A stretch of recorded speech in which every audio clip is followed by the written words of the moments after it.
Okay, we're back. Cameron McEwen and Bob Dobbs, and this is episode number 46, being recorded on March 17th, 2022. St. Patrick's Day. We're moving it. Yes, St. Patrick's Day is now. We're coming into it, and then tomorrow is the 13th anniversary of Ion. Ion arrived on March 18th, day after. But it was the night of St. Patrick's that I was talking to JW, and Dr. Beater came up, and I got an idea. Oh, I'd like to talk to Dr. Beater, so who was dead.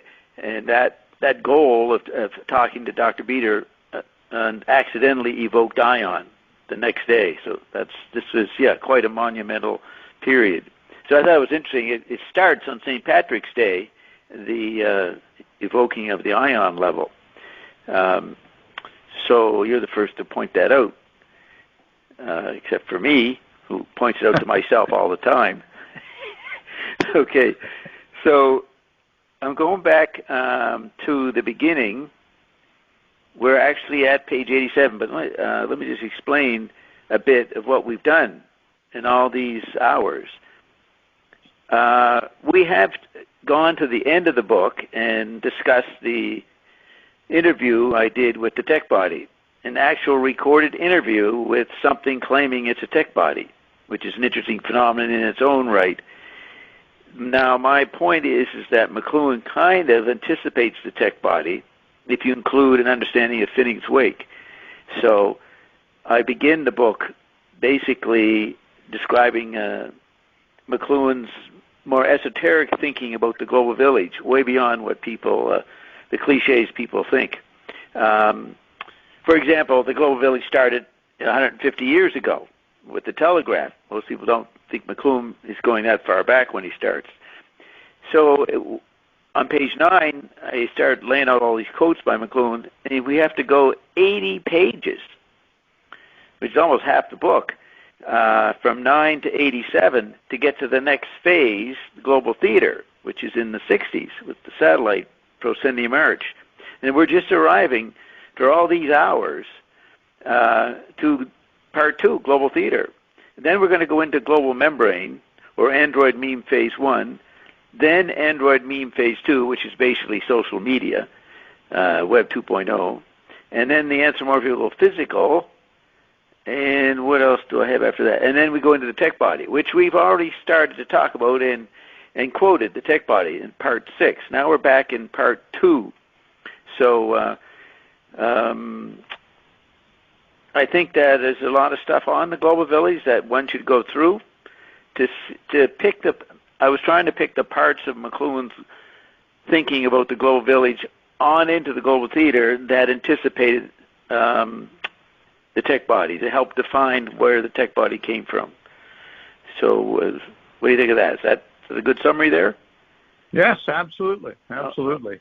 And I will say that my interest, if I want to distinguish it from yours, is more in the synchronic McLuhan, in the all-at-onceness, rather than these stages. And of course, I believe we both intend the synchronic and the diachronic to be a kind of knot, and you have to understand both. Yeah, K-N-O-T. K-N-O-T. Yeah, absolutely. So in the connubium of being posts that we've discussed briefly at times, I try to show that one understanding of the global village is the plurality and interconnections of being itself, of ontology. And so in that sense, the global theater is not an advance on the global village, it's a derivative of the global village. That is to say that once the global village is understood ontologically, then the fact that human beings can do no more than fulfill roles from moment to moment to moment is obvious because human beings, of course, are in being, and you could say they're vertically connected to the plurality of possibilities in being, and that interplay between being and beings is the global theater. Yeah, and would you accept me saying that the global theater is an overlaying on the global village? Sure.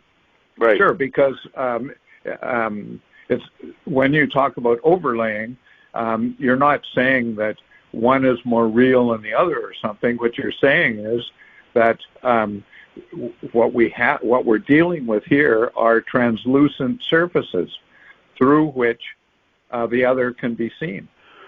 Yeah, so, Don Thiel recommended the word paramodern as opposed to postmodern, because he didn't think you completely left the modern, which is the telegraph era, so you have to include that. So we're doing McLuhan here of his terms, of his themes, McLuhan. Sure, I don't mind that at all. Yeah. Or global village.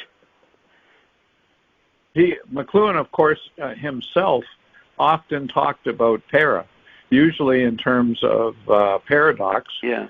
But whenever he discussed symbol, he would talk about the fact that in Greek, this has to do with some kind of throwing aside, or creating what might be called a project, or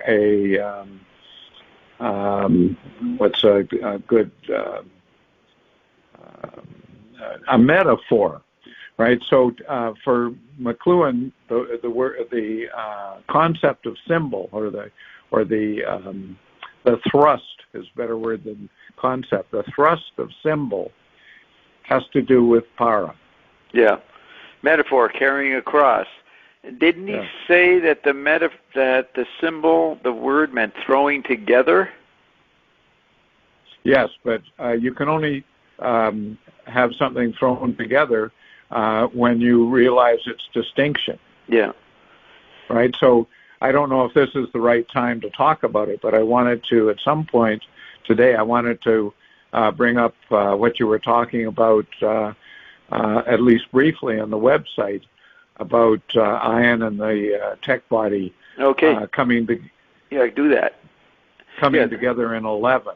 Yeah, that is right? A private session. Yes, I call the tech body is now 1111, and what that means is ion used to say that there was ion, and then this tech body started coming in.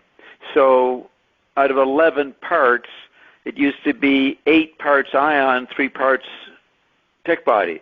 Then over the last couple of years, tech body started eating up and catching up till it got to 5-5. That's within 11 parts. 6-5, 5-5. And then 2 months ago, the tech body moved ahead, and so it was like 6-5 for the tech body. Then he started saying 11-11. That's 2 groups of 11, it sounds like. And I think ion means, I've talked to him about it, sometimes ion is not exactly clear unless you do some more talking, but it means that they're pretty well intertwined of equal, quote, strength and contrast. Ion and tech body, they're both 11-11. So that's what you're referring to. Yes. And let me give you my reading or my hearing of what's going on there. So 11 is a prime number, right? So and by prime number, of course, we mean 1, 2, 3, 5, 7, 11. These are the prime numbers are numbers that are not divisible into other numbers. Yeah. And I'm not a mathematician, unfortunately. I wish I knew much more about this. But in advanced mathematics, the prime numbers play a prime role.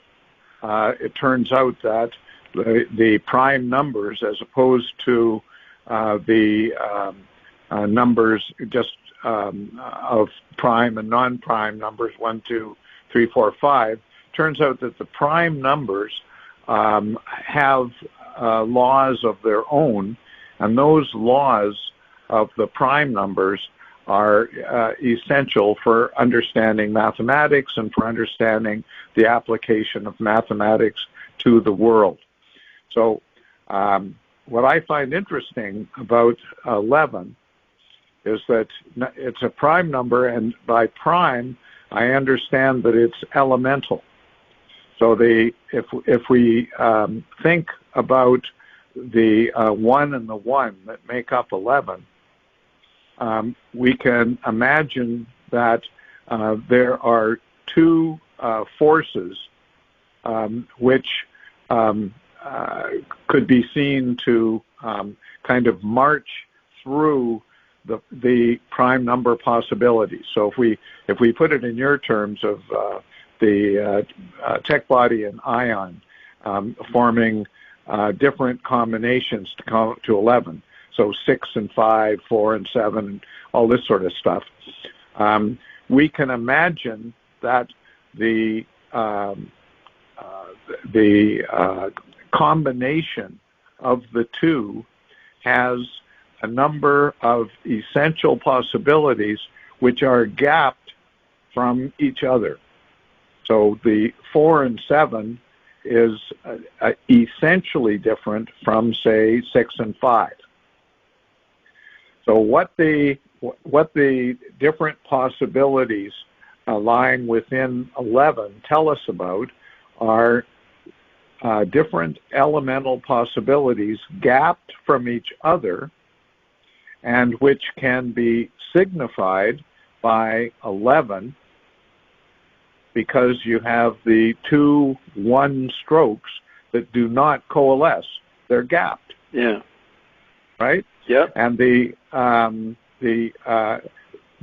and the 1 in 11 can be imagined as emphasis strokes. Right? So emphasis strokes or spokes? Yeah, strokes. S-T. I'll explain what stroke, S-T-R-O-K-E-S. Oh, okay.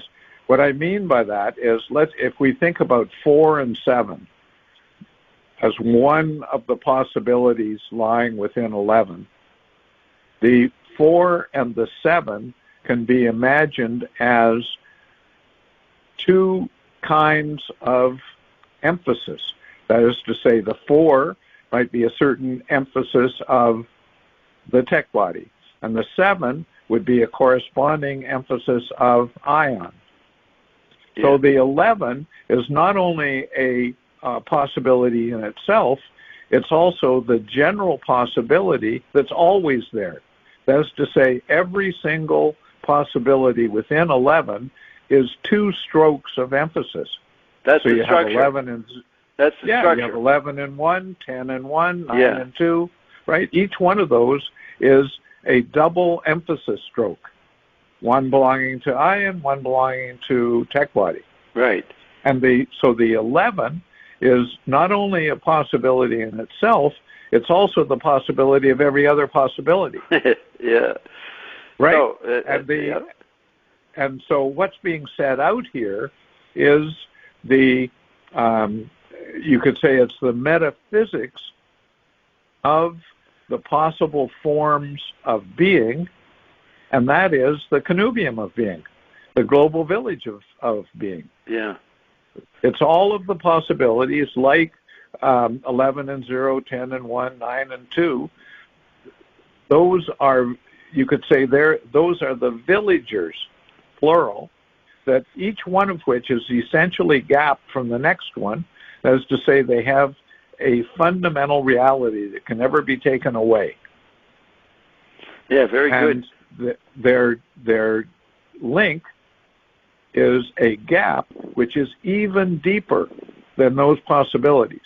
Yeah. And according to the best thinkers of the tradition, the reason that we have not had communication, real communication so that it could be applied to the world, the reason that we have not had communication about the possibilities in being is that in order to grasp those possibilities, you have to first of all have grasped the gap between them that is even deeper than they are.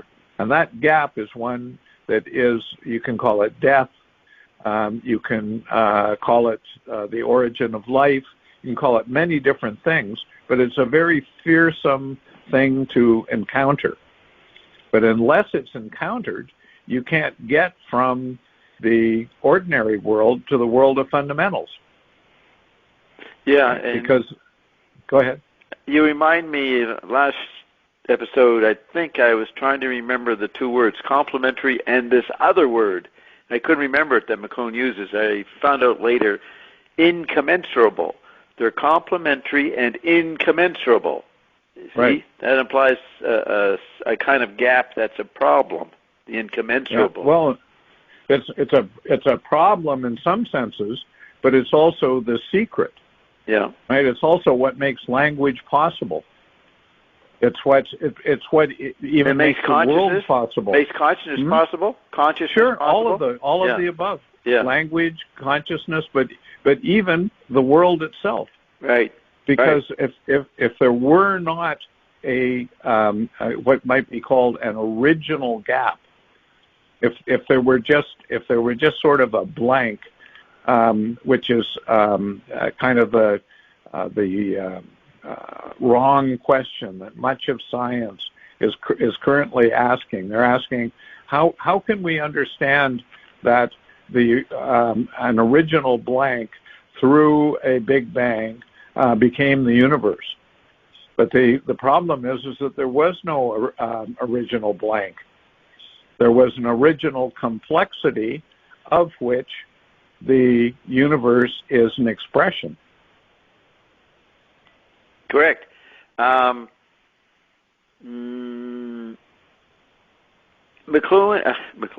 Ion used to, the number 11 came up years ago in the beginning. After a few years, Ion began to joke that our show, Bob's show, had 11 listeners. He always emphasized 11, which in your terms is a good beginning point. The complexity at the beginning is there's 11 listeners. Yes, 11. You can say that. Yeah, and out of that comes the further sophistication.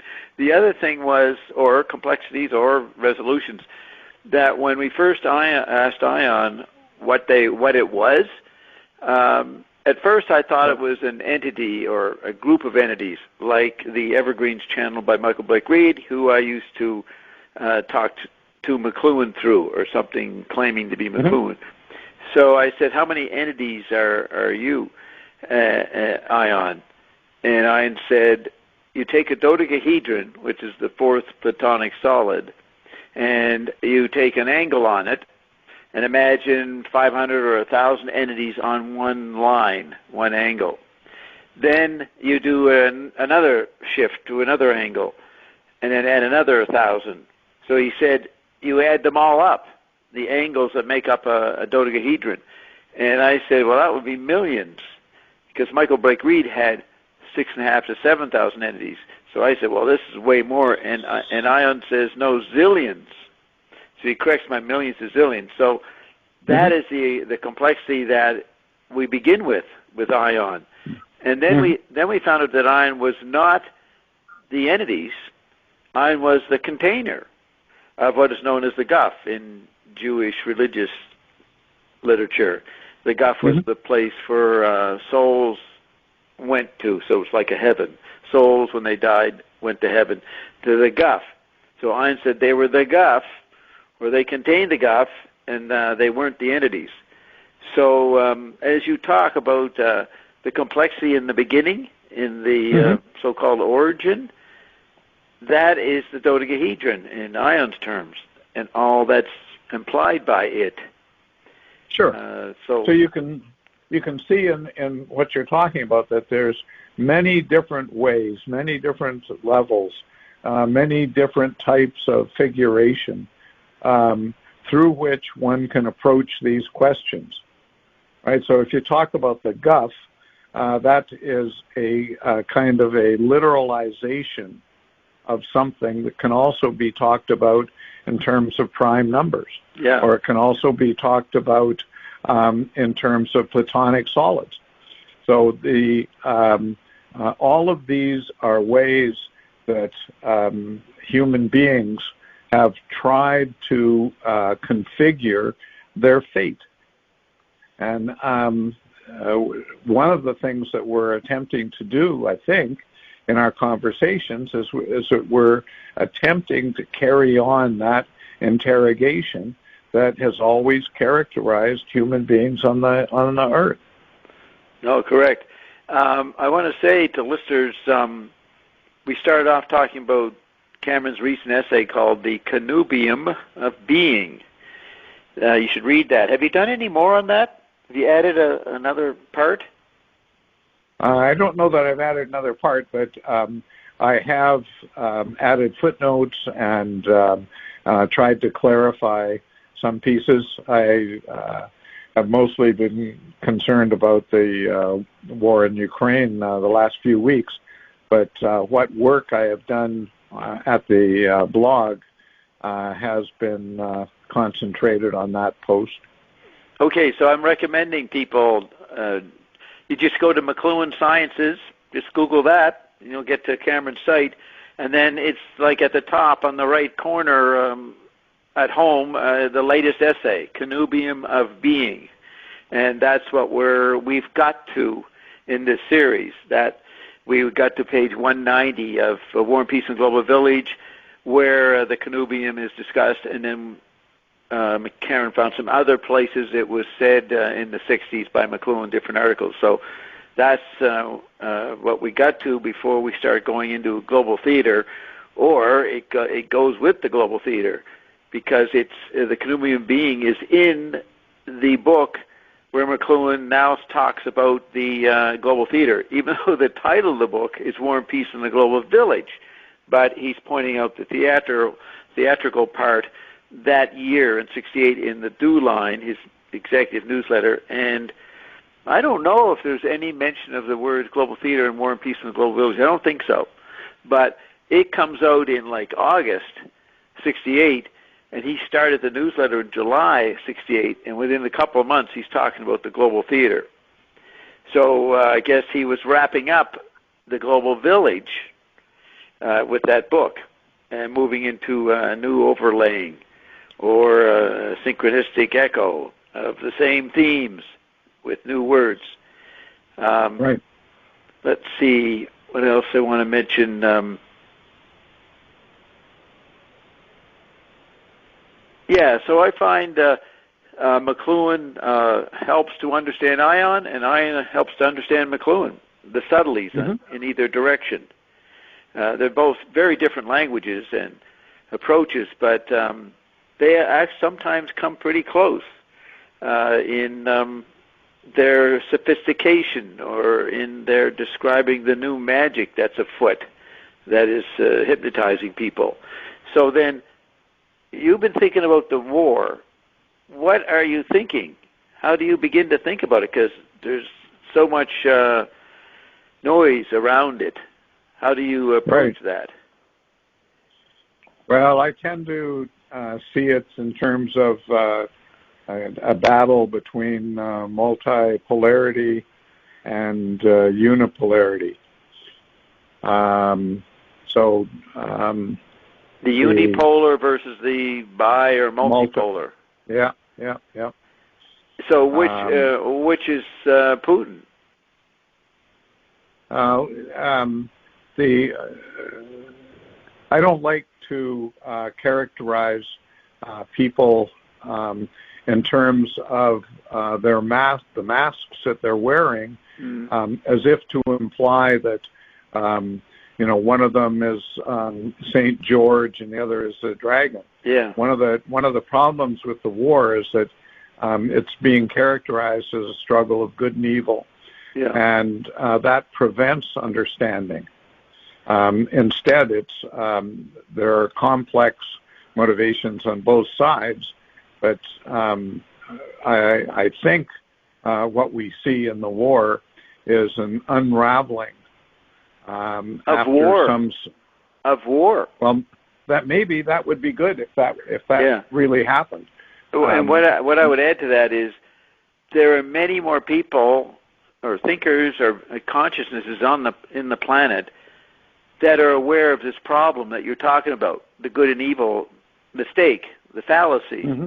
And probably never has there been so many people who include that. You could say it's kind of a collective consciousness that's happening as a result of this global membrane we're in, or even the tech body, that this is a new factor. And it's very hard for the Manichaeans to get anybody to agree on the terms and who's what, who's George and who isn't.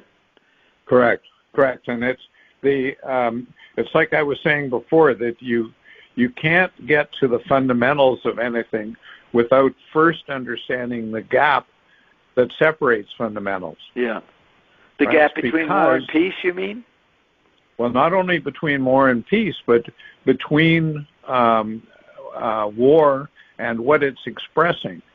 So, as you were just pointing out a minute ago, the understanding of this war has many different possibilities. Yeah. So you could have a Manichaean understanding, or you could have an understanding that sees through the Manichaean understanding and arrives at a different understanding. Yeah. So there's whenever we come to think about war, we have already activated some possibility of that understanding. So if people are beginning to see through the propaganda of good versus evil, what that means is they're beginning to understand a certain confusion that enters into our thinking as soon as we understand that things are not so fixed, are not so defined as we had thought they were. Mm-hmm. So it's the confusion that can possibly lead to truth. We have to leave aside the previous understanding, say between war and peace, and go to a new understanding. And that's exactly what I was trying to talk about with the 11 a minute ago. Mm. The 11 is gapped. And so the movement has to be from, we have two strokes there, two ones that make up 11. And each one of those ones has a myriad different understandings, which is correlate to understandings of the other one. So, for example, if one understanding of 11 is 0 and 11, in order to get to the understanding of 11 of 1 and 10, you have to transverse the gap between those two possibilities. Mm. So, same with war. The different understandings of war are differentiated from each other by what appears to be confusion. But really, that confusion is what needs to be entered into like a labyrinth, and through that transversing of the labyrinth, we come to a different understanding of war. And that's what's at stake in what's going on in Ukraine, which I think is what you just said. Yeah. Now, as you've been watching, we haven't talked in a month. How do you express your involvement with it when you say you've been not thinking about the Canubian being, but not writing anything new? You've been concerned, or you had some verb in there, about the war. What are you doing in that process? Are you just watching reports and yelling at the screen that they got it wrong? Yeah. Well, you could say that, but I mean, you could say that the big question posed by Western civilization is how to identify fundamentals and then go from fundamentals to their practical application in life. So just to take an example, Aristotle in the Politics talks about the different forms of government. And okay, so is that something you did the past few weeks? You looked up Aristotle, so it's fresh in your mind? No. No, it's just coming to your mind now. Yeah, as Okay. a way of talking about what we're talking about. Yeah. What Aristotle says is that there's a dynamic between different forms of government, and each one taken to an extreme gives birth to another. Right? So you can have government by a dictator. You can have government by a group that of aristocrats, you could say, or at least people with combined power. And then you can have a democracy. And all of these three forms have good types and bad types. And what happens to them all is that the good type of anyone seems to go over to the bad type, which then gives birth to a whole other type. And so you have a kind of dynamic of history. Yeah. So what's happened in the modern world. Now, the synchronic view of that literate linear history is the sphere, an echo chamber, right? When you're describing one thing shifting to another thing, and then to a bad, and then that creates a newness. Those are echoings in a sphere? That's synchronic? Well, you could say that. You could say that. It's what I was just talking about as confusion. Yeah. Right? What lies between fundamental possibilities is not itself a fundamental possibility. Right? What lies between fundamental possibilities is not itself a fundamental possibility. Is that what you just said? Right. Yeah, exactly. And that's, to understand that really goes to the heart of everything. Right? If being is a connubium, that is to say, if it is a plurality, if it is something like a global village, then there needs to be separate entities in that village, or it couldn't be a village. So in order to have separate entities at the level of being, there needs to be abysmal borders between them. Right? If you don't have borders, you can't have plurality. Yeah. But if you're talking about a plurality of fundamental things, then the gap between fundamental things is deeper than fundamentality. That is to say, it's abysmal. So abyss. You could say that human beings are the animal that has an intuitive understanding through language, or in language, of its abysmal connection, right? Humans are the animal that understands that it's going to die. So there is an intuitive understanding in human beings of this gap in which they are situated. But it's a very fearsome thing to go into that labyrinth. So the great task that is posed to Western civilization is to understand through that labyrinth the possibilities of being, and then to apply them. And since Plato and Aristotle, arguably from thousands of years before that, human beings have had this task of applying fundamentals to their individual being and to their society, but they've failed to do it.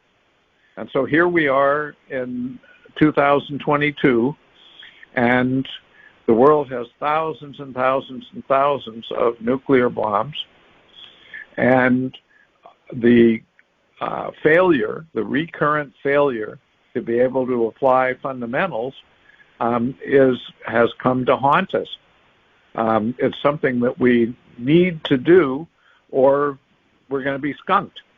And that's something that McLuhan said over and over and over again, that he was attempting to understand the possibilities of survival.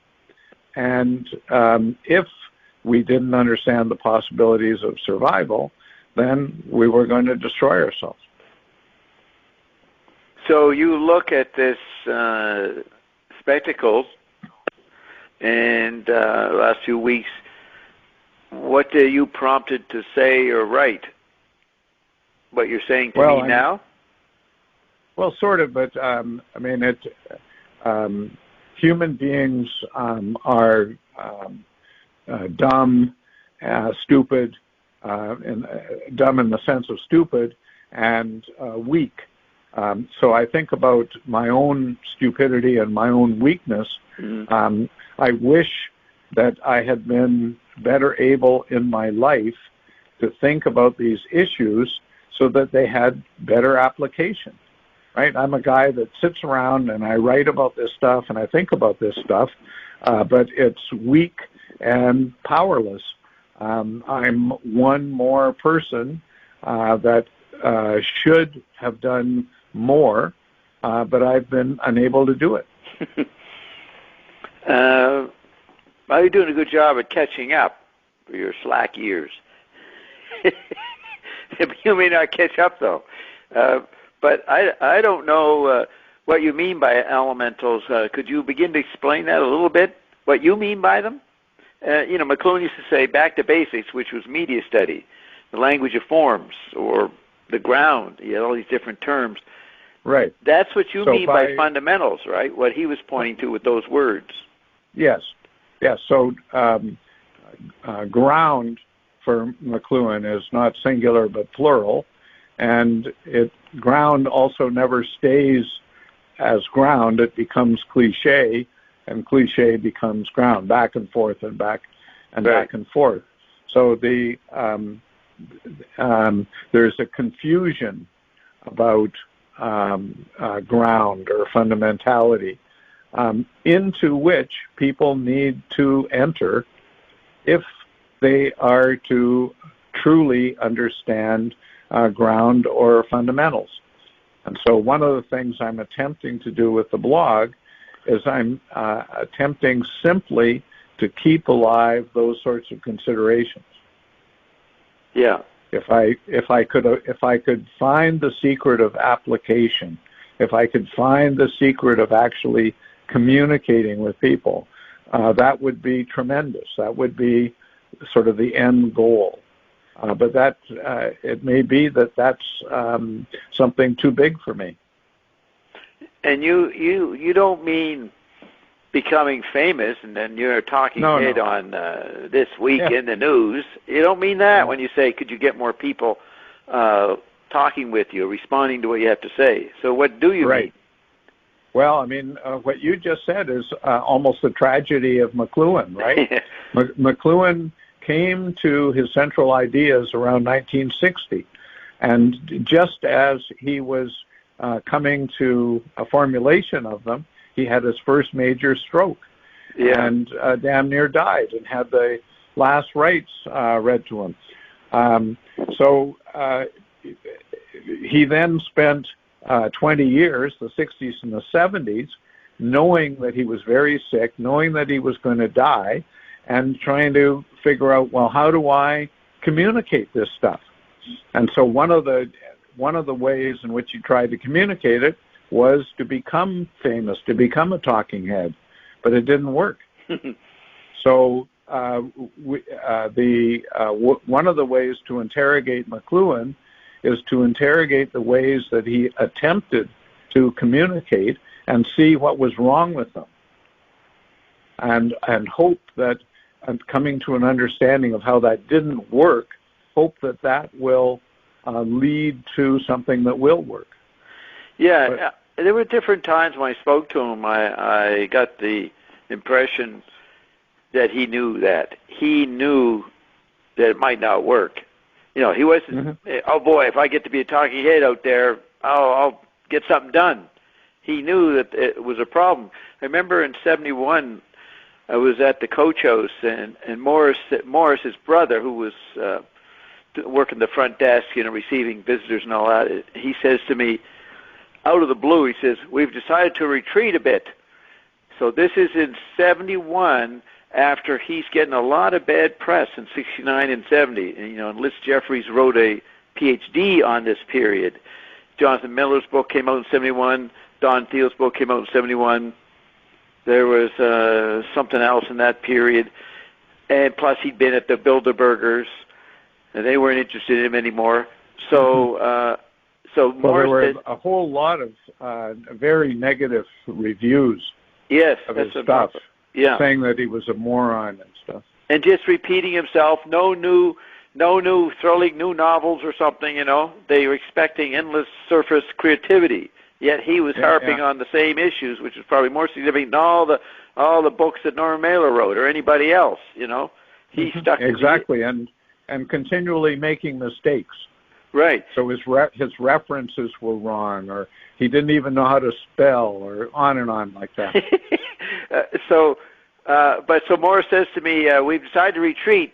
We're not going out there doing conferences or something like that. We're going to stay here locally. Now, that was around the time of the Spadina Expressway battle he got involved in locally. I think that movie was made in 69 or 70. Burning Wood, I think it was called, for a line from Finneg's Wake, or a couple of words. So I thought that was incredible. They had a very conscious understanding of their image and the effects of going out, which you've been doing for 2 or 3 years, and you have that conversation with the board of the University of Toronto that I got sent to me, a few years ago, and where he's talking to Bissell and everybody who's ever on the board there, and they're aware McLuhan has become famous at 69.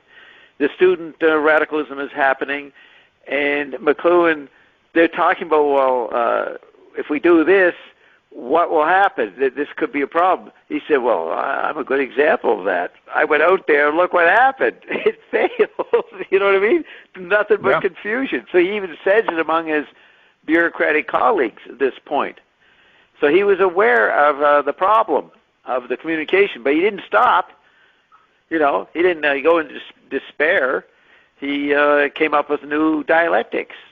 Oh, absolutely, absolutely. And look at how that applies to today, right? We have websites in Toronto and Winnipeg and other places, New York, which kind of take up what could be called the famous McLuhan gambit. The idea that by coining some new words and having them become famous, having them become typical expressions of the society, that way leads to communication. And so you have people taking up let's say the 1971 McLuhan, whereas for him there was a question embedded in that stance that these websites exclude. Yeah. And so the problem that McLuhan had in the 70s is now emerging in the websites about McLuhan. Yeah. They miss this gap, this confusion, this questionability, which is at the heart of his thinking. Yeah, way back in the 80s when I started spearheading the McLuhan revival, half unconsciously, just knowing that he was not being included in the public dialogue, at least in Toronto, enough. So I made a point of going public with it. I always, within every couple of shows, apologize for doing this. Because I knew I was creating more confusion or some unforeseen effects. So I was always showing a consciousness of what I was doing and not saying, wow, isn't it neat what I'm doing, and you guys need to know this, and follow me and we'll get somewhere. I pointed out the problems of communication, which is what you're always emphasizing. I did that all through the years. So I congratulate myself, at least in your terms. But, you're saying these others aren't doing that. Yes, unfortunately. Yeah. So, to my way of thinking, we've kind of got different McLuhan masks put up without understanding what masks entail, without understanding what the global theater entails. So that is a good introduction to where you are in your book now. Yeah, and I think we honestly, sincerely, transparently believe that we are maybe offering the best McLuhan mask going, because we include all these, he used to call them elephant traps and tiger cages. We are more conscious in admitting our fallacies than anybody else is. I think other people are just trying to get gigs as consultants or something. Yeah, get tenure or yeah, get. Well, there's lots of things that can be got for being a leading intellectual. Okay, so what else is there to say about that? I like you talking about this. Now, we've talked about this many times, about the problem. So, looking at the situation, is there a sentence or two where you could say what is being missed in the media commentary? Or is there even media commentary? Because there's so much of it, it all just cancels itself out. Is there something for you to talk to out there? Well, I don't know that I would say that because the 99% of the quote-unquote media coverage is just crap. It's words. It's like McLuhan's note to Pound in 51, where he says that the word has become the problem. Yeah, it's a new drug. That's what the reporting of the war is near useless because it's all moralized. It attempts to present the war, including every little detail of the war, as an incident in a struggle between good and evil. So one of the things I do in my blog is I try and talk about Nietzsche a lot, because Nietzsche foresaw all of this stuff. He foresaw that when the word dies, then morality doesn't die, because human beings are the moral animal. So what happens is that morality, although it's obsolete, becomes superabundant, just like McLuhan said about the book or the car.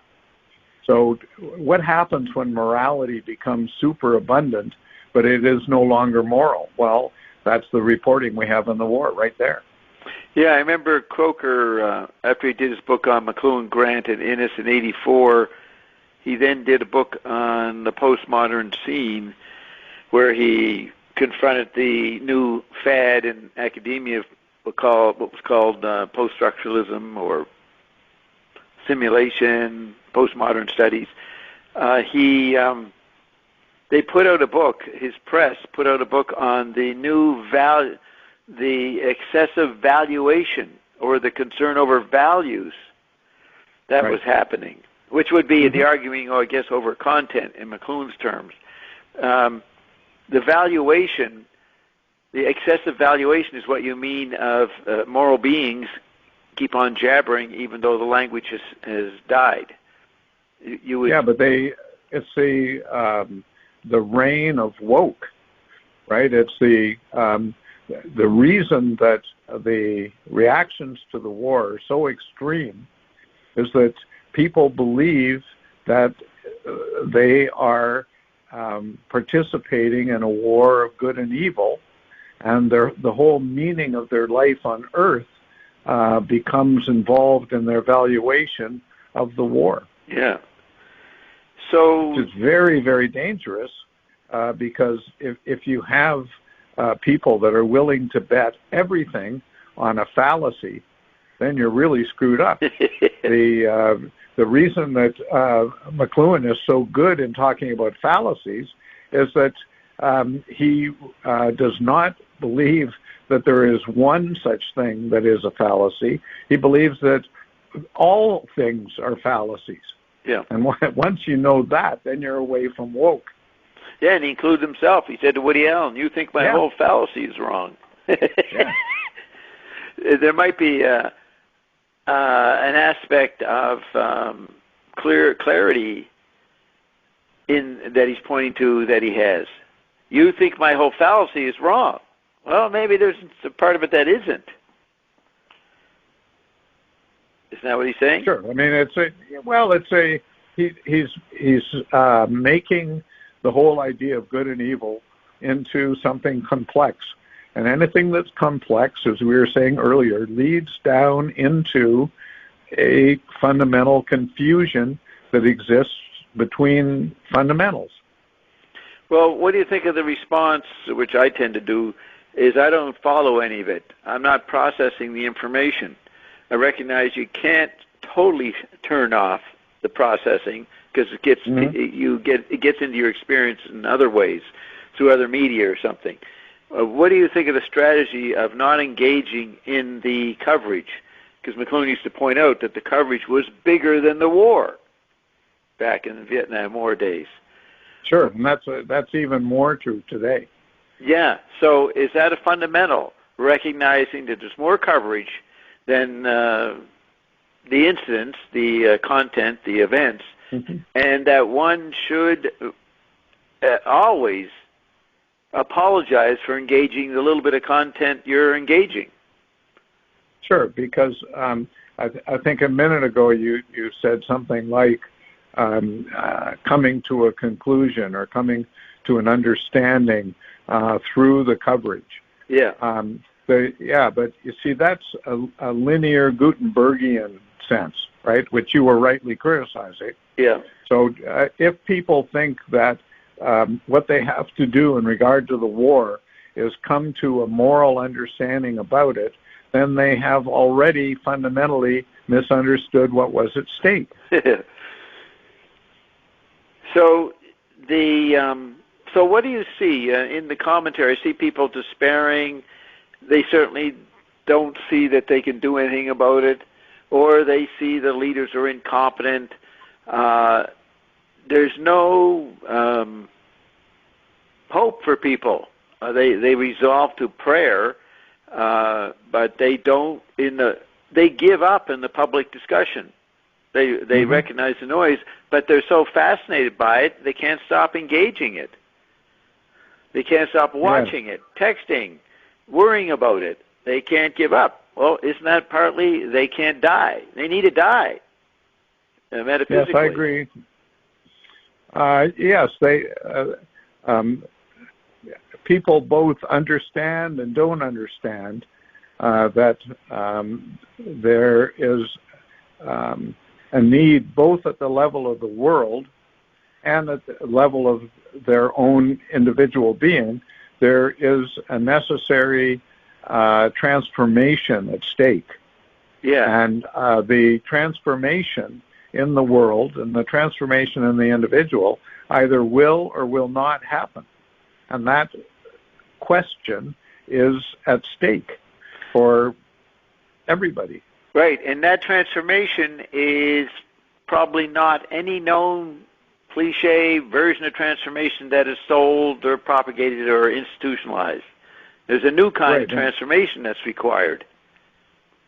That's right, or you could say not only a new kind of transformation, but by definition, a new kind of transformation into something new. Yeah. Because anything that is essentially new, that is to say, something that requires an essential transformation, and this is something we were talking about the whole time we've talked today, anything that requires an essential transformation to something that is essentially new cannot be seen in advance, cannot be seen through the rearview mirror. It requires a groping like a blind person, which is one of the reasons that McLuhan was always bringing up the book Let There Be Light, or whatever it was called, by Leverson. Jacques Leguerin? What was the name of that guy? It was Leverson or something like that. I can't remember his name at the moment. Vallirand? Jacques Vallirand or something. Anyways, and there was light, the blind guy. So and McLuhan also talked. He talked about this in many, many different sort of images. So one of the ways he talks about it is a thief who's trying to break into a safe, and the thief has to use his or her sense of touch to understand on the combination dial when they've reached some point where the dial has to be turned in the other direction. Right. So for McLuhan, understanding means going back and forth in an attempt to open a safe. Right? Yep. And this going back and forth is what we were just talking about. Listening for when the tumblers fall, he would say. Exactly. Exactly. So I looked up the guys. Jacques Lucy ran, and I've never seen a picture of him. There's a picture of him, what I got here on Wikipedia, which is interesting. And good. He lived from 1924 to 1971. Yeah. And the tragedy of the guy is he died in a car accident. Really? And and imagine what it's like to be blind in a car, and you don't know what kind of driving is going on. You don't know what kind of cars are coming up in the other direction. You don't know what kind of trees are around. And in that unknowing, suddenly there's a fatal accident and you're gone. So you go from what could be called a live blindness to a dead blindness. Right, and it's appropriate that it happens to him, and there was light, because he was illustrating, you were citing him to illustrate how you have to move into the unknown, and he experienced it dramatically. And how you have to use your hand to feel tactile differences, or you have to use your ear to listen to the what's going on with the tumblers, or you have to use your antennae to feel out into the unknown. McLuhan used all of those, and some of them he got from Wyndham Lewis. Yeah. And the other men of 1914, he got a little from Peter Montgomery laid out what McLuhan got from Eliot, what he got from Joyce, what he got from Lewis, what he got from Pound and Yates, 5 of the guys. It was a nice pattern. As a matter of fact, it would be interesting. Can I quickly bring that up? I know I saved it, categorized it, so let's see.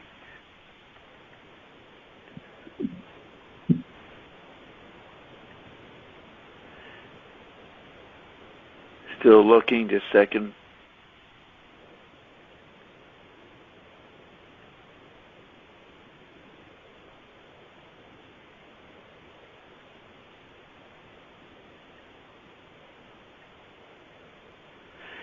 So, sure, the fragment short, there it is.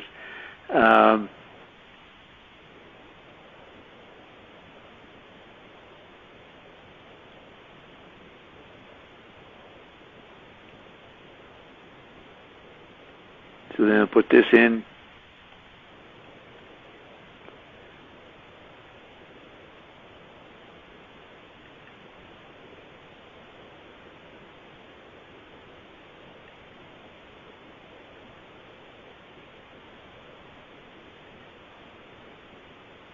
Still looking.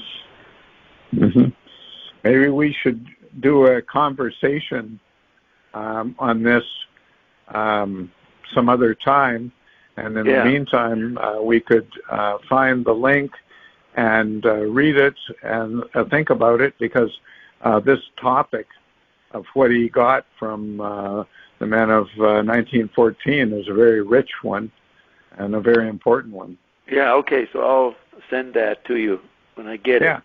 So the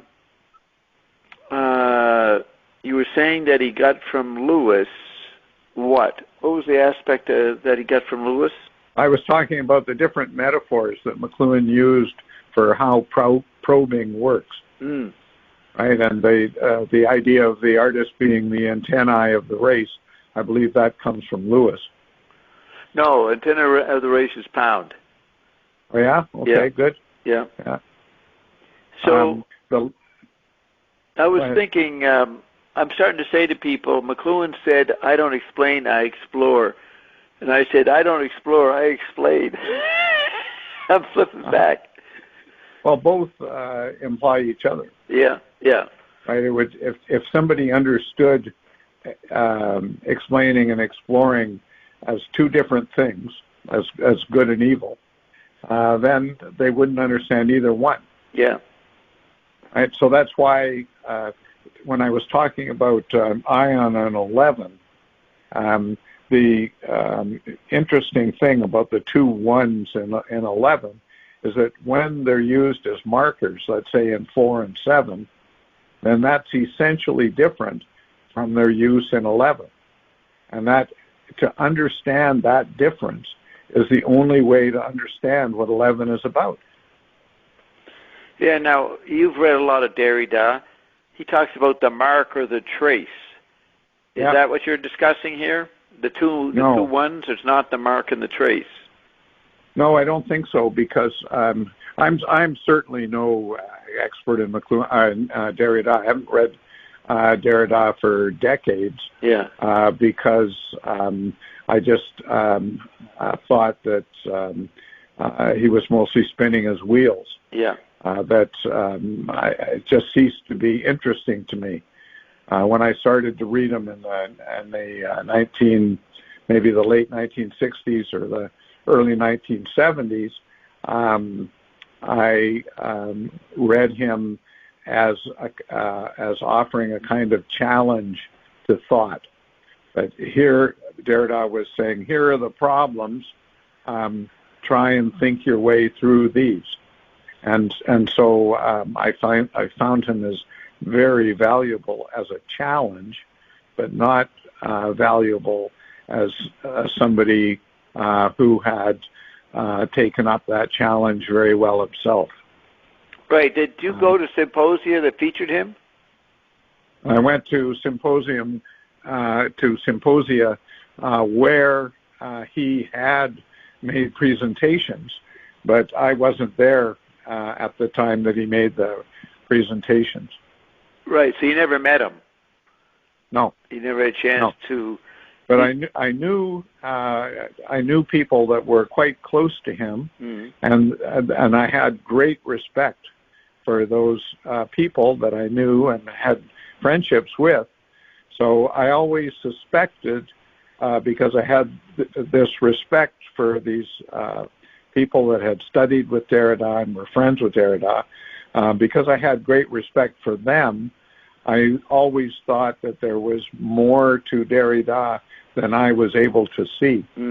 So I don't, just because I don't find his work personally enlightening, doesn't mean that I don't suspect that there's something more there that I don't understand. Right.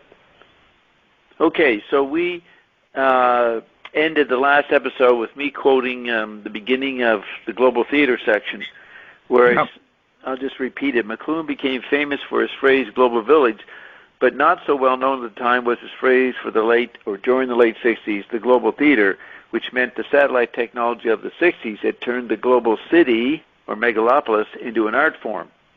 Right. So that paragraph is a very, very good paragraph in my view. Yeah. So let's just tease that apart a bit. You say here that the global city had been turned into an art form, and that art form we can say is the global theater. Yes. Right. So what happens is that when McLuhan is talking about the global village, people even today take him to be talking about, well, I can phone Nairobi and I can find out what's going on there. They take the physical world and the tangible media as the content of what McLuhan is talking about. But what McLuhan had to do in reaction to that was say, no, all of our understandings of media, all our understandings of the physical world, the Nairobis and the Mumbais and all that stuff, all of these things are always seen in some particular perspective. And the only way that we can really get an understanding of what's going on in the global village is to understand the roles through which the global village is understood. So that movement what you call turn the global village into an art form. That's understanding the roles or the perspectives or the characterizations or the biases through which the global village is always understood. Yeah, there's a letter, early 60s, 61 or something, where he talks about air traffic controllers, and he says that good point. Yeah, the lack of sophistication in the global village needs a new city, a center of sophistication, which he means, right. Media ecology awareness. Yeah. And that's so a we letter need to Jackie Tyrwhitt from December 1960. Right. You want to read the last paragraph or section? I don't have the letters in front of me here. I just you remember that date? I just remember it as being a very important letter. Yeah, and he's saying we need to build a city. So that's the global city, which was a messy form that was there, imminent or imminent, pervasive. That sense of imminent, pervades. Mm-hmm.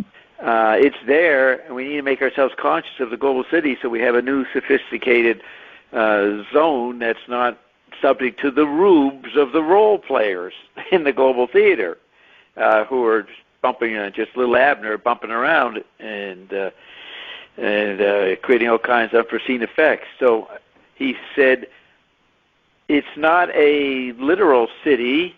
Imagine air traffic controllers programming the planes and the media coming in and out and orchestrating survival in that situation, so nobody crashes too much into something else. So that's what I was thinking. I think he says in that letter, the global city is what we're looking to make, and that's what I'm referring to when I say art form. Turn the global city into an art form.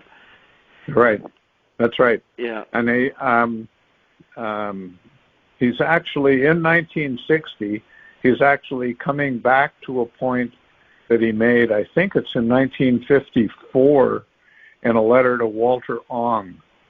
And what he says to Walter Ong is that what we're trying to do, Walter, is build a sensus communis for the world. Yeah. So McLuhan spent the 1950s, you could say, trying to understand what happens as soon as we understand the multiplicity of media. But also the co-anesthesia, Thiel's term. Because in 64, in the Burroughs Review, he talks about one can program the whole environment now. It's pharaonic. You're a pharaoh. We're all becoming pharaohs.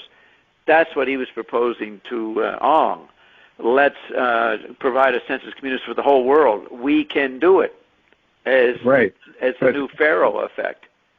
Right. We can do it, and there could be a new pharaoh, but even though we can do it, we aren't doing it, and there is no new pharaoh. Yeah.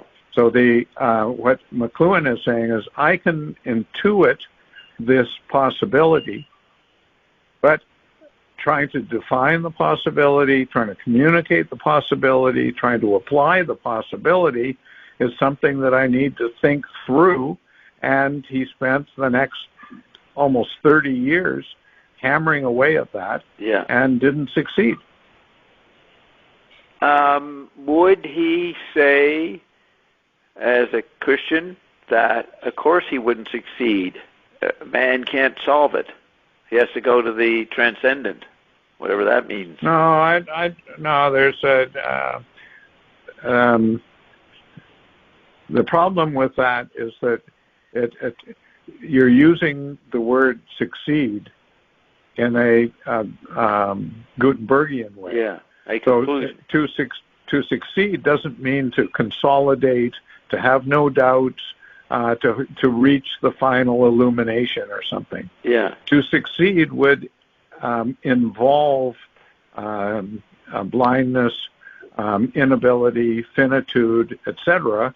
But it would at the same time show that these limitations are not somehow opposed to truth. So if you think in terms of the 11 that we were talking about, the 11 as a prime number is fundamentally different from 10 as a non-prime number, but it's also fundamentally different from 7 as another prime number. So the understanding of 11 means leaving aside an understanding of 10 or of 7 as the guide, as potential guides to 11. Yeah. The understanding of 10 and 7 needs to come from 11, right? So there's a kind of jump that's involved here, a jump to 11 and a jump back from 11. And what's needed for communication and the application of these ideas to the world is tremendously complicated. I mean, it's defeated the greatest minds of the tradition for thousands of years. But we've reached a point in the world where we have to do that. Yeah. Do you think you could say he was a success if he passed it on and he passes away and there's a successful continuation equal to what he was doing? Well, I wouldn't use success in that sense, but I would say that people like you and I are attempting in our own ways to continue something that we see in him. Yeah. And just as he wasn't entirely successful, at least in my case, I don't want to speak for you, but at least in my case, I also won't be completely successful. So it's part of the human condition to be less than perfectly successful. There is no such thing as perfect success for humans. So, but then you use the words that we must do a transformation, a new kind of transformation. We have to overcome that limitation somehow. Well, I wouldn't say overcome the limitation. I would say enter into it better. Okay, enter into it better. Does that mean getting the correct terms, or just knowing when the terms serve and then they don't serve, so you get new terms? Yeah. Or all of the above. All of the above. It's interesting. If Joyce was trying to have all of the above in Finnegan's Wake, it took him 17 years to feel that he got a lot in there to get to the problem that your origins, which had contained so many capacities, potentialities, he tried to show, draw, paint the makeup of that origin point. So he put everything in it. Every language, every idea, every game, every response, every stupidity. He just kept piling it in. So, correct. But notice how that disables the term origin point. Yep. It turns out that the whole notion of the point needs to be exploded, needs to be seen as something laughable. So to get back to how people are looking at the war in Ukraine, people have a moral need to reach a point of view about it. They need to situate it on a moral spectrum, you could say. And what they want to do is they want to reach a certain point of good as opposed to evil that is no longer questionable. Well, all of Finnegan's Wake is a demonstration that that's ludicrous, that's a funny goal to have and it should be given up. So are there services to remain in this tense moment that the world thinks it's in? Keep it going? Force people to stay focused? I didn't understand what you were saying there. The tension the world apparently is in, there's a lot of suspension, like yourself, you're not writing your articles, you're paying attention to something going on that is critical or a threat. Would there be a service to maintain that threat? That Putin doesn't make a move, Americans don't make a move that moves it to what they are worried about, some almost nuclear level. This tension is an art form that forces everybody to do what we're doing, talking and thinking about it, more than they ever did. That. You could say that. Yeah. So if we want to get back to 11 for a second, the 11 is a possibility that includes all of the other possibilities, like 1 and 10, 2 and 9, 8 and 3, etc. So trying to understand what 11 represents is a very healthy exercise, and the hope is that by interrogating 11, a transformation can take place whereby the confusions and difficulties implicated in 11, instead of preventing understanding, instead of driving understanding to try to understand 11 as only one, you could say that the whole Gutenberg galaxy is the attempt to take 11 and to take the one on one side or the other and consolidate it into a single point, right? Into a 1 instead of an 11. But once the 11 is understood in its complexity, once the gap is introduced between the ones to bring about the 11, right, as opposed to the 1, once that 11 is understood as something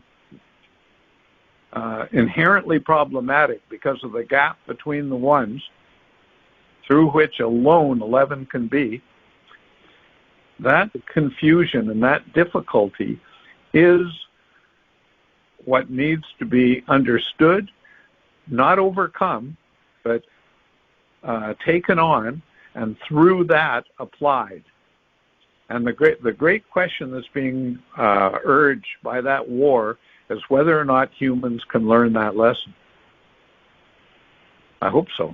And I think that's what you mean by bearing the tension. Yeah. So, I think I had a thought there, but it got lost in your endless paragraph there. But by oblivating. Yeah. What were you talking about? The war, the 11. I keep thinking how he ends Cultures Are Business by saying there is no finish line. Correct. It's the last line in the book. Yeah. What? Oh, look at that. How if you take the 11 as two lines, right? Yeah. So there is no finish line. Yeah, singular. No, yeah. Right. There's two lines. There's two lines. No finish line. Yeah. I still like to ask you, in your, are you just praying? You're hoping, as Ein says, hope's not a strategy. What would you like to contribute to the situation, other than what we're doing right now, which might be enough? What do you... Well, you see, I think, imagine somebody who's in Constantinople in 1453, right? And the Turks are all around, and they're bombarding the walls with their big cannons and all that sort of stuff. What can the individual do? The individual can go and try and get his neighbors not to despair, to come to the wall, to fight against the invaders and all that sort of stuff. Or the individual can sit around and try and think, well, is there some weapon that we might put together that would be able to fight against this threat or something? But oftentimes the individual is just overwhelmed. Cities do fall. Civilizations do fall. That's the way of the world. So it's not as if the individual should have an answer. It would be good to come up with an answer. It would be a very fine thing. But it's not very usual in the world for that to be the case. Yeah. So that's well said. So let's see what I say in this. And by the here. way, we're in a certain way. What we're doing is we're mining your first paragraph there. Yeah. Because this transformation of the global village to the global theater means understanding all of the different aspects of the global village through all the different ways of understanding those aspects. So it's very, very, very complicated. But the idea of seeing the complications of the global village through the roles of understanding is this movement to the global theater. And it's more or less the conclusion that McLuhan came to when he said the medium is the message. Yes. That is to say that when people were saying, well, how can education be made relevant once again, which is one of the main questions McLuhan was trying to answer in the 1950s. When he says the medium is the message, what he's saying is if we understand all of the different ways that we understand the world in terms of roles, that is to say, in terms of media, that might be a way of coming to address these questions. And it's all there in your paragraph. Yes. Would you take up arms and go over to Ukraine, volunteer? No, because I don't see that number one as contributing, and I don't see which side you would go on. Right. Now, if you were on Tucker Carlson or something saying that, you'd be considered a Putinite, right? Yes. How would you? Yeah, any kind of introducing complexity into the situation is seen as propaganda. But of course, the whole idea that there aren't complexities is itself propaganda. Yeah. So there's a kind of labyrinth or maelstrom taking place here, but it's not recognized. Instead, there's a maelstrom, and the brothers on the boat with the mariner are saying, "Oh, look, we can go home this way," and the mariner's saying, "No, there's a maelstrom there." Mm. And right now, the brothers are taking us into the maelstrom. Right. And it won't survive. Who won't survive? They won't. The brothers. Yeah. And Poe's tale, it's difficult to know from his tale if there's one brother or more than one. Right. But it seems like there's more than one other brother, and that the two other brothers both perish. Right. So if we do get to this point of no return, there will be survivors from it. Maybe. You think it's possible everybody could get wiped out? Sure. And to me, the terrible thing there is, I mean, there are some very there's all the time Western civilization and Eastern civilization, all civilizations are producing wonderful, wonderful stuff, and it would be a terrible thing for that to sort of go into the night and having amounted to nothing. Yeah. But even worse, in my view, is that if human beings wipe out themselves, they're going to wipe out all sorts of other life forms. And those life forms are innocent of what would be happening to them. And that would be a terrible, terrible thing for human beings to do that to the world. Well, does Christian faith say that one would survive that if you have the correct faith? No, Christian faith says that the world may well destroy itself, may well disappear. Because if you take the Godhead, the Son of God is killed by the world and dies. And that death is a death that's more monumental than the death of the world. Mm. So the notion of the world killing itself, obviating itself, is not as difficult, you might say, as the death of God. So in Christian thought, the fact that the world could kill itself and might indeed kill itself is a aspect of the monumental possibility of God himself dying. Mm. Okay. So I then say McLuhan, by the mid-60s, as can be seen in his correspondence with Sheila and Wilfred Watson, was perceiving a new environment of electronic process. Now, we've been saying that. The interplay of cliches and archetypes, the essence of consciousness. So we've been explaining that. Then I do a little oral statement. It's very useful to know Barry Nevitt wrote the above sentence explaining consciousness, quoting McLuhan, when McLuhan was thinking about electronic process during the years he wrote the book From Cliché to Archetype, published in 1970. Right. So just to bring people up to date, we've been talking about electronic process as the inherent interplay between poles, between north and south poles, let's say.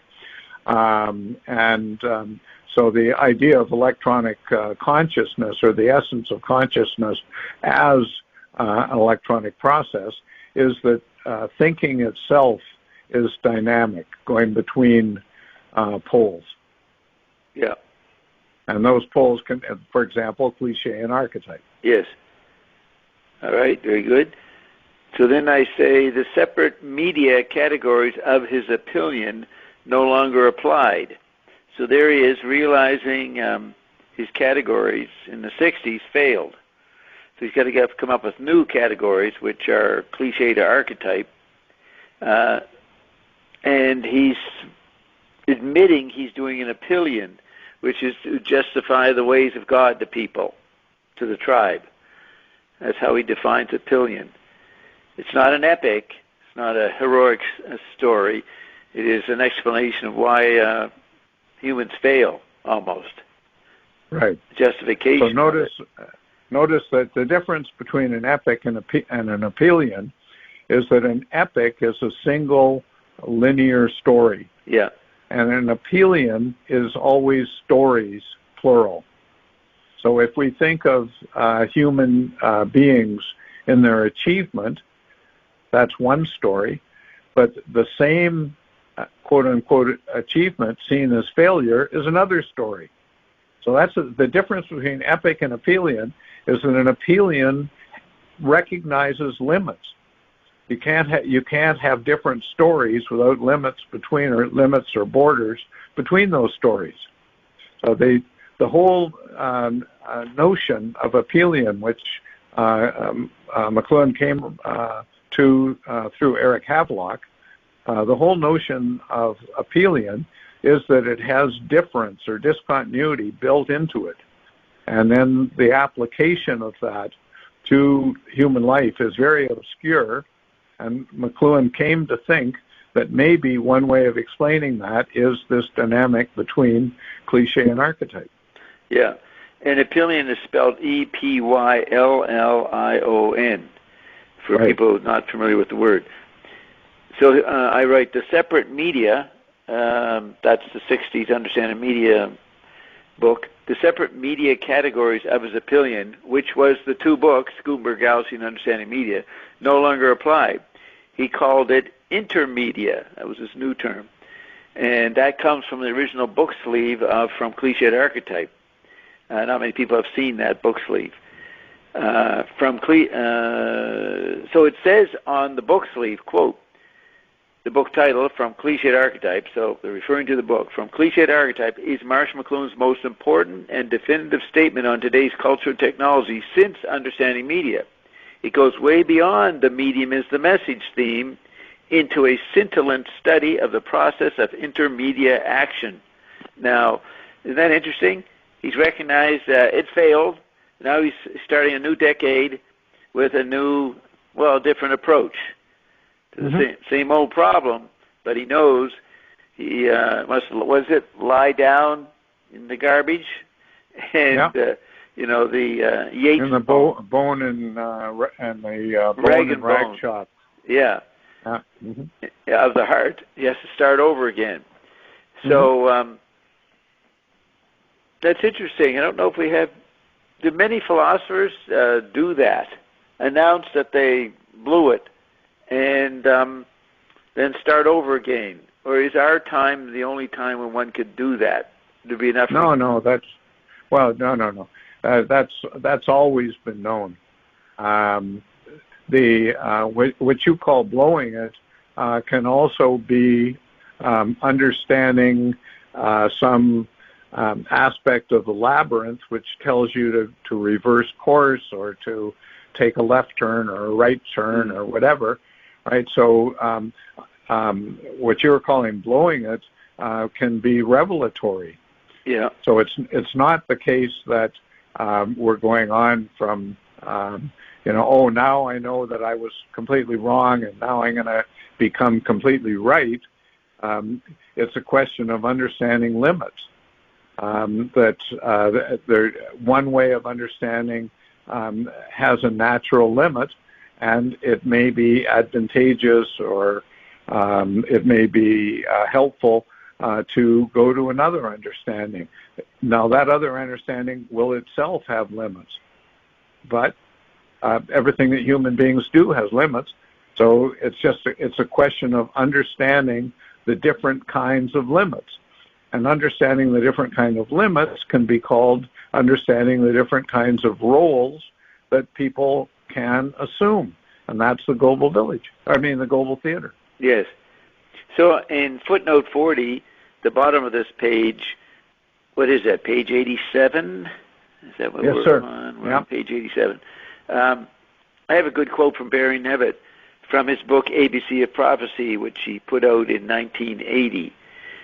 The quote is, Marshall McLuhan foresees that consciousness, and consciousness is in quotes, Marshall McLuhan foresees that consciousness will prove to be an effect of speeding up cliché archetype processes in the brain. Speeding them up. So we've been doing that, taking the cliches of McLuhan, putting archetypal force to it, and trying to wake, get consciousness. And of course, this requires all kinds of... Let's understand speeding up there in another way. When the people like Lavoisier and Priestley were trying to understand the elements of the physical world, and they came to isolate oxygen, and I think that happened in the 1780s. You could say that they were learning to speed up our perception of the relation between physical elements and the physical world. They were speeding them up in a way that jumped out of the old understanding into a whole new understanding. And so speeding up there isn't a linear acceleration that builds on, point after point after point. It's a jumping from one understanding of cliché and archetype to another. So if we understood all clichés as embodying archetypes and all archetypes as being themselves clichés, that's a completely different understanding of cliché and archetype from one that thinks of a cliché in terms of a certain term that is to be understood in some way by an archetype that is itself consolidated. Yeah, so that image of speed up in movies, TV, the blur, they'll show speed up with the blur. That's not speed up. That's a linear speed up. That's not the speed up we're talking about. It's a quantum leap is a popular phrase, is the speed up we're talking about. Like he even said, with the radio environment, he only said this once, with the radio environment, we evolved 1 million years. Yeah. He often spoke of events of, and now people are saying this in regards to the war, by the way. A lot of people are talking about how history has sped up, how it's possible now to lead to experience 10 years of events in a single day, something like that. Yeah, people walking around here a month ago, here in the tourist paradise of Maui, did not know that they would be confronting the end of the world a few weeks later, you know? That's right. That's speed up. Exactly right. Yes, sir. So then I have another quote from just below Barry's quote, Marshall McLuhan, Catherine Hutchin, and Eric McLuhan, City's Classroom.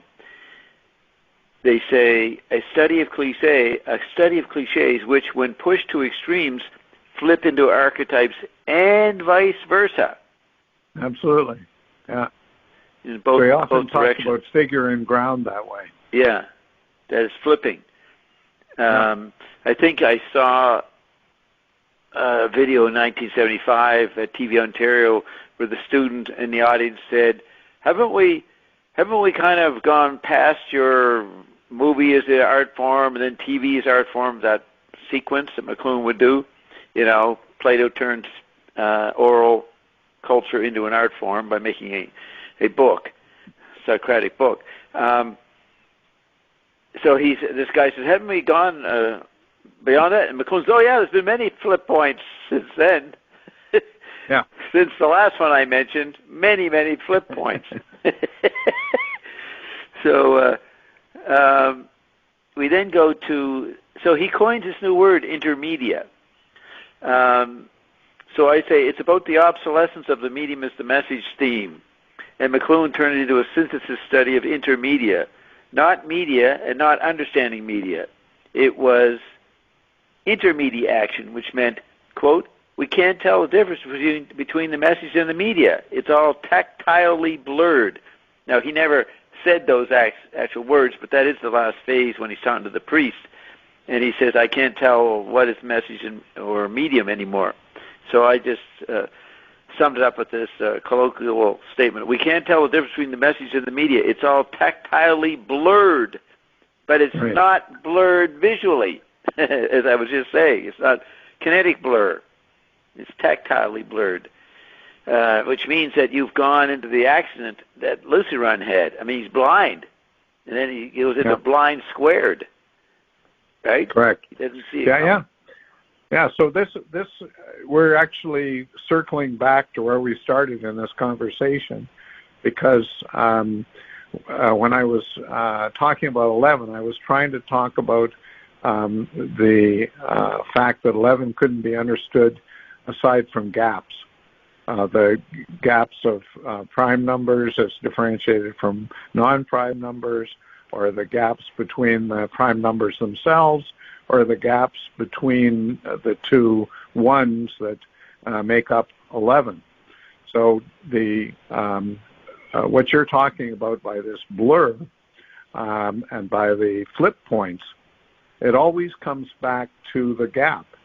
And the fact that the last thing human beings want to do is enter into the gap in order to come to an understanding. But the only way to come to an understanding is by entering into the gap. Yeah, so McLuhan meant that with his phrase, exploring ignorance for discovery? Absolutely. Yeah, that was his motto for all the stuff he said. He'd come back to that. Okay, so there's we're coming up near time. time to wrap up. So two more quotes that I have after what I've done. The actual quote just below, he's interviewed by Father Patrick Peyton, November 14th, 1971. We're focusing a lot on 1971 today. That's right. McLuhan says, I guess the guy asked, explain the meaning of the message. And McLuhan goes, well, the medium. It's hard to know now where the medium begins and where it ends. Because, and then I don't think he finishes the sentence. I don't know what he says. But that's for him announcing the intermedia game he's playing. So he talked a lot, and right in 1970, 1971,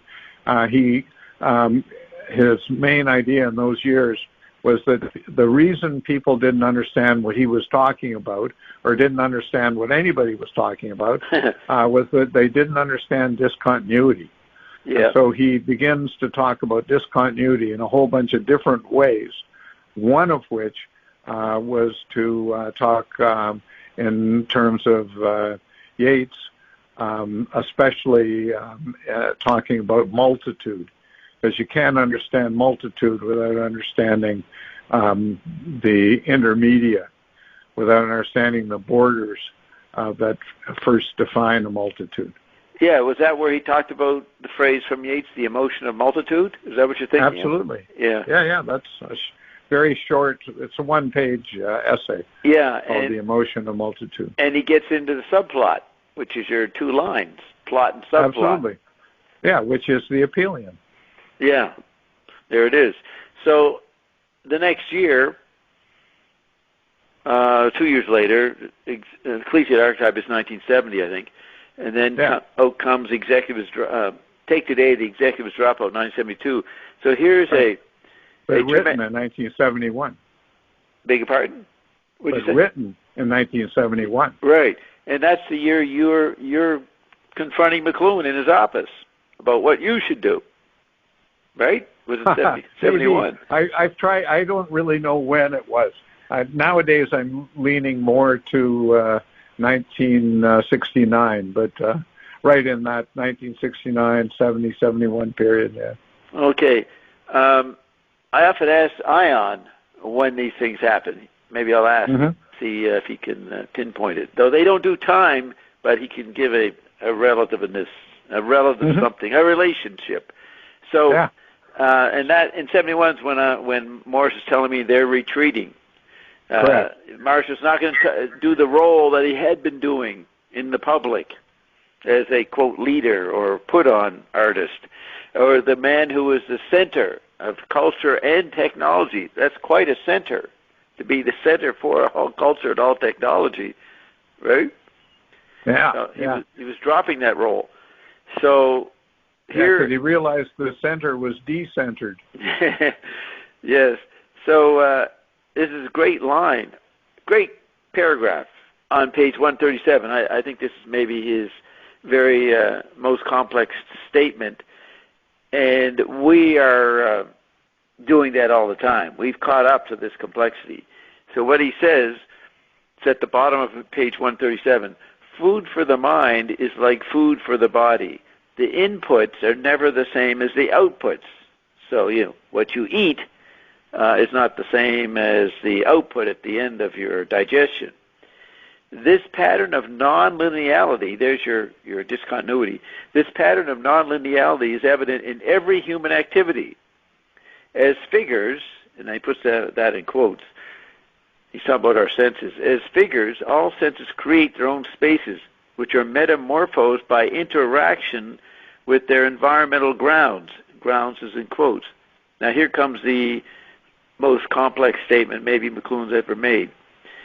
Or Barry did it. Causes, and that's in quotes, become effects, and effects is in quotes. But the next two words, via or via concepts, is italicized. So that's on another level. Causes become effects via concepts. So if you take McLuhan saying that the medium causes this, the radio caused World War II, to do that, you're turning it into a concept. And it just becomes an effect. Even though he has to say radio caused World War II, but your response to that, your conceptualizing of what he means, that gets into problems. Right. But we shouldn't say that turns into a concept. It comes from a concept. Well, that's what he says, via concepts. He says causes become effects via concepts. That's right. So you've lost the understanding or perception of the cause. It's just another effect, the way you've reduced it in your attempt to translate it into Gutenbergian lineality.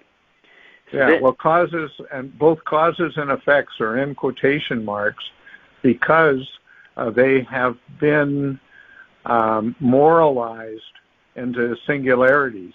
Yep. Whereas, in fact, they're confused kind of fogs, each one of them.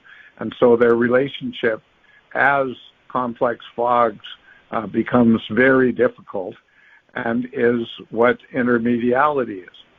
Right. And you said fogs, F-O-G-S? Yes, sir. Yeah. So what you were saying, you were shooting on everybody, is what he says after that statement. Causes become effects via concepts, whereas effects merge with causes, and they're not italicized, or in quotes, whereas effects merge with causes in process pattern recognition via percepts, but via percepts is not italicized. Right. See, there's a lot in that sentence there. And neither are effects and causes in the last clause. Right, so causes and effects are both within quotation marks at the start of the sentence, and then they drop their quotation marks as he continues. Well, they merge, so they don't become gapped. They lose their gap. Or is that making the gap? No, vice versa. No. Yeah, no, it's the first off, the gap is always there, so it's a question of whether or not the gap is recognized and allowed to be operative. Yeah. Right. When causes are in quotation marks, that's an ungapped cause, and then that's related to a effect in quotation marks, which is an ungapped effect. So the two of them are ungapped on their own, and then their relationship is also ungapped. That's a concept. A percept is when these things are understood in terms of their gap plurality, and then they're no longer in quotation marks. Yeah, gap plurality. You said gap plurality. Yeah, exactly. Yeah. So what's difficult for humans to understand is that when something comes into its clarity, which you could say is dropping its quotation marks, when it comes into its clarity, it contains an inherent gap, and it's complex and foggy, F-O-G-G-Y. So humans have a very difficult time understanding that illumination requires those kinds of darknesses. But that's just what human being is. Yeah, humans, they might go listen to a presentation, a lecture or something, and they'll come out of it and say, I'm more confused now than I was before I came here. They don't recognize the services of that confusion. Correct. Yeah, Correct. Good stuff, our stuff, what we're doing now, past hour and a half or more, should be confusing the listener. Absolutely. Yeah. Absolutely, because we're, at least on my side, I'm pretty confused myself.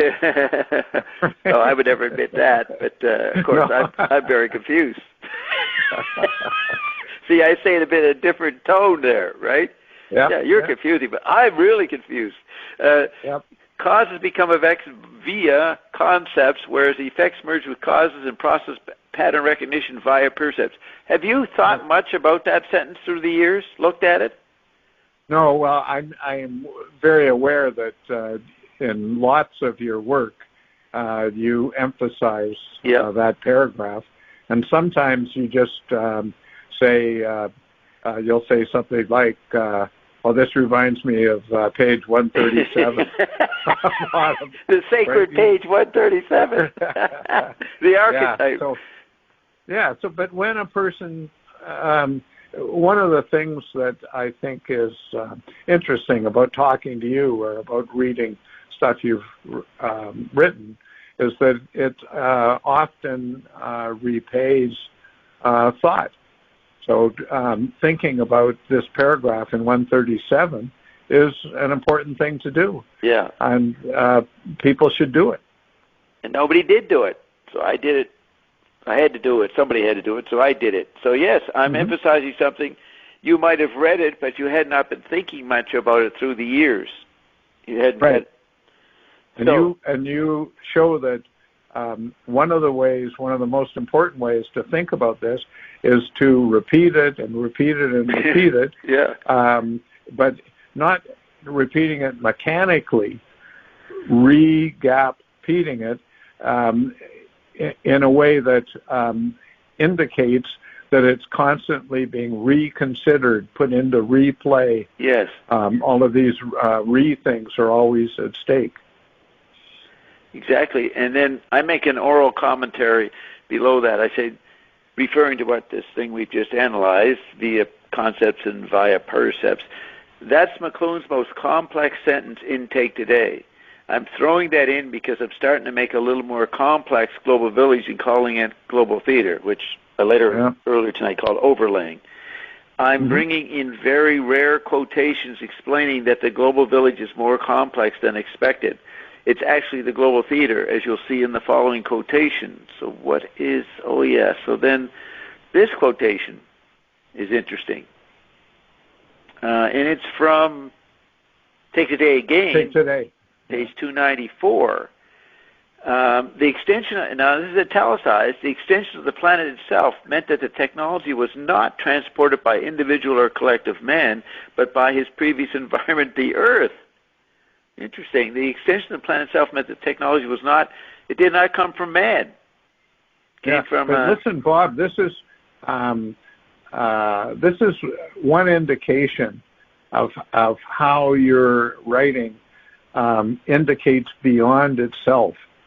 Because I hadn't realized it before, but I realize now that this quotation from 294, Take Today, actually goes back to the connubium quote from War and Peace, right? Because that connubium quote is talking about the extension of the planet itself. Yeah, yeah. Exactly. So you're pointing out something very important here. Thank you. Yeah, that's another quote you can add to that theme. Absolutely. I'm gonna take this quote and put it into a footnote in the Connubium of Being post and show how this quotation is related to the previous one from the end of War and Peace. Yeah, and you'll say, thanks to Bob Dobbs. That's right. I'll get credit. I'll say Bob deserves credit. My usual phrase for that. Right, but that's what I'm proud of in terms of McLuhan's world. I'm pointing out stuff that nobody ever brings up. They don't even notice it. They're not working with McLuhan. If they were, they would be pointing out these particular quotations. They're very important, these ones, right? Isn't that what you're saying? Sure. So, well, I'm not only saying that, I'm saying that there's a way. It's not a question of selecting quotations so much as a way of thinking with McLuhan that appreciates his complications. Yeah. And your thinking does do that, and then as part of that, it shows how there's certain key quotations that can help a person along that way. Yeah, it helps them to remain gapped. Of that. Yeah. Remain gapped. All right, so we'll just finish up with this, and then we can end because you got to move on. So it became So this is a situation where the planet extended itself. It became a totally new game with new ground rules, ground italics. Our ground, italicized, now was literally in the sky. The ground was in the sky. Is that interesting? Yeah. An aerial perspective had come to despotize, from the Greek despotine, which means for inclusive vision from above, is the Greek for knowing something inside out, which he has on page 136 of from Cliché Archetype. That is the British bias, to know something inside out. No, it's the American bias, to know something inside out. The British person says, I know it like the back of my hand, and there's 8 cultural, what he calls plenary awarenesses. So I think it's the American culture that says, I know it's something inside out. So an aerial perspective had come to despotize. In other words, people thought they knew something inside out. Whereas, notice in the war, Putin is often called a despot. Right. So that the despot comes from this Greek word, and it has to do. A despot is a person who controls a state or a situation, and so the very heart of the Gutenberg galaxy is the attempt to control a process. Could be an assembly line, could be the generation of an artwork, but the human being despotizes, becomes a despot over a process. And you know who did that in the past couple of weeks? It was Elon Musk, when he brought in his Starlink to despotize the aerial perspective. He's trying to make the ground be, his ground be in the sky, where the ground is. Right. But notice that, at least for McLuhan, and arguably for Musk as well, it's not that the ground and the sky are being understood as a cause and effect in quotation marks or something. Yeah. They're being understood in the dynamic. And when the dynamic between the two is understood, then you can no longer despotize them in the sense of fixing them. Yeah, perfect. So then he says, whereas previous extensions had altered the speed of human motions in a great variety of ways, freely hybridizing with one another, the new extension of the planet seemed to call despotically for a new harmonizing of the spheres of action, influence, and knowledge. Now that's what they call a Great Reset, or the New World Order 20 years ago, 30 years ago, right? They're attempting to harmonize it. Yeah, but we have to understand that there's different kinds of reset.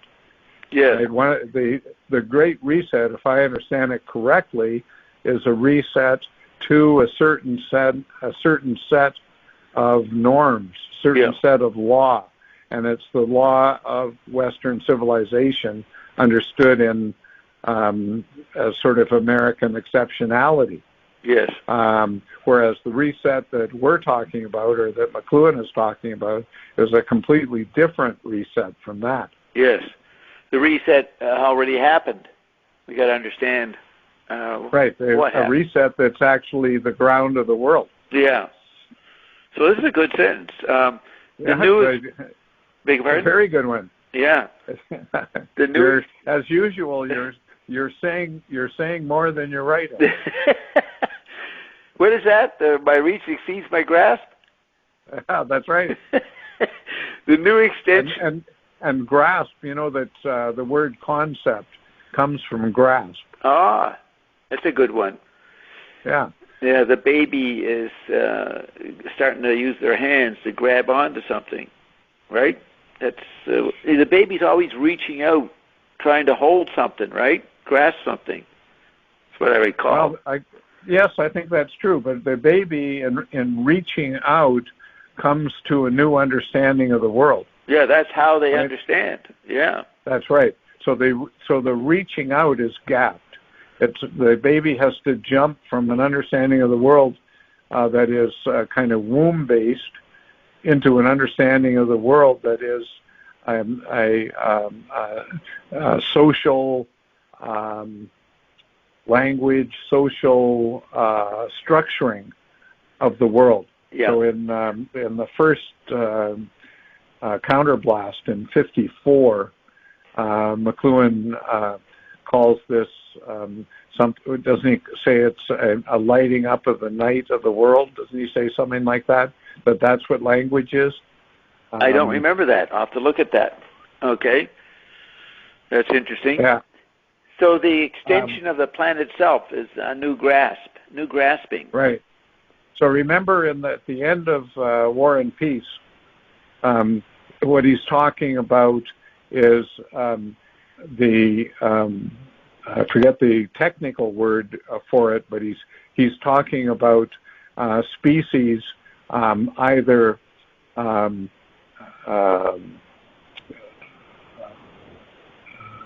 giving birth. Outbreeder, inbreeder. That's right, correct. The outbreeder and the inbreeder, and he says there that now the world itself is becoming an outbreeder. Yeah. Yep. Right, and look at the two passages work very closely together. Yeah, yeah, and they.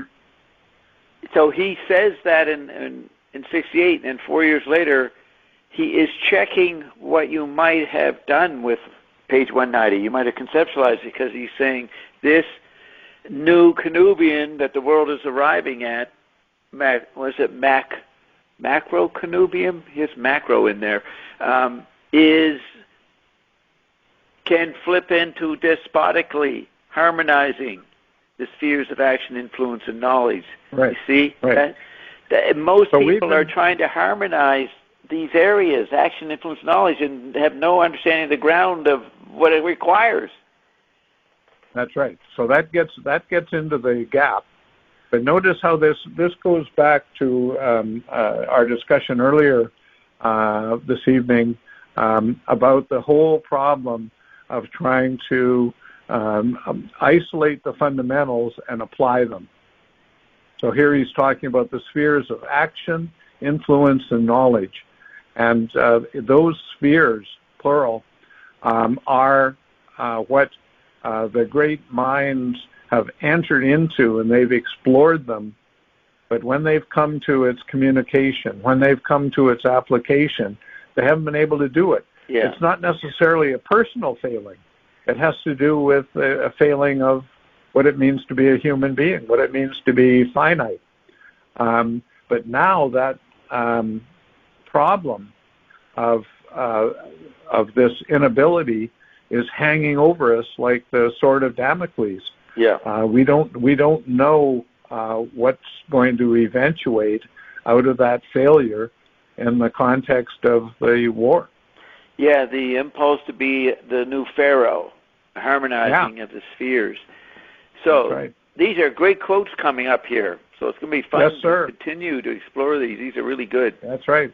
It's difficult to fathom the genius that it took to isolate these things and to bring them into relationship. Yes, by harmonizing McLuhan is incredible. That's right. Okay, well, thank you very much, good, Cameron, all and right, look forward to the next session. And, we'll look forward to the next one. Okay, great. Talk to you soon. Yeah, remember you want to try and find the Peter Montgomery thing. Yes, and also I'll look up counterblast, and I'm going to make a note that we're starting at the top of page 89. Yes, sir. All of the above. Okay, great. All right, bye. Good. Thanks, Bob. You're welcome. Bye.